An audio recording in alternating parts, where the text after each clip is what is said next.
Welcome to RealSatisfied. In this video, we'll show you how to use feeds and widgets. Go into the publishing section of your agent dashboard. Scroll down to the Feeds and Widgets section. You have three options to choose from: Website Widget, WordPress Plugin, and RSS Feed. For the Website Widget, click View Widget. Customize it.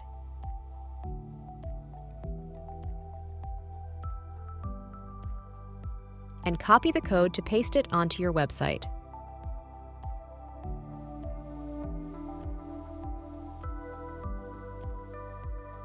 In order to access your RSS feed, click View Feed, and then View Raw Feed.